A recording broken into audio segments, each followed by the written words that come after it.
আসসালামু আলাইকুম রহমতুল্লাহি ওবরাকাতুহু।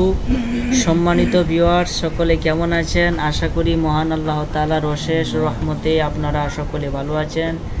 আমিও আল্লাহ পাকের রহমতে আপনাদের সকলের দোয়ায় ভালো আছি, আলহামদুলিল্লাহ। তো আজকে একটি আমল নিয়ে আপনাদের সামনে হাজির হয়েছি। এই আমলটি হলো আপনি কীভাবে গুনাহ থেকে বেঁচে থাকবেন, অর্থাৎ শয়তান তার দলবল সহ, তার বাপদাদা চোদ্দ গোষ্ঠী সহ যদি আসে, তাহলে শয়তান আপনাকে দিয়ে কোনো পাপ কাজ করাইতে পারবে না ইনশাল্লাহ। এটা গ্যারান্টিযুক্ত আমল। শয়তান আপনাকে পাপ কাজ করাইতে পারবে না যদি আপনি নিজে না করেন। শয়তানের কোনো ক্ষমতা নাই এই আমলটা করার পরে আপনাকে দিয়ে পাপ কাজ করাবে। কিন্তু আপনি যদি নিজে থেকে করার চেষ্টা করেন বা নিজে দিয়ে কোনো পাপ কাজ না করেন, তাহলে শয়তান এটা আপনাকে করাতে পারবে না।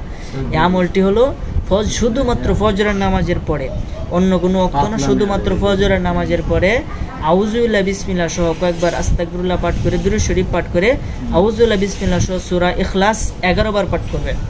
সূরা ইখলাসটা আপনি 11 বার পাঠ করবেন, তাহলে ইনশাআল্লাহ দেখবেন যে শয়তান আপনাকে দিয়ে পাপ কাজ করাইতে পারবে না যদি আপনি নিজে না করেন ইনশাআল্লাহ। এটা আপনারা সবসময় কন্টিনিউ রাখবেন, সবসময় প্রত্যেক দিন এটা করবেন ইনশাআল্লাহ। আল্লাহ পাক আপনাকে আমাকে সকলকে আমল করার তৌফিক দান করুক, আমিন। আসসালামু আলাইকুম ওয়া রাহমাতুল্লাহি ওয়া বারাকাতুহু।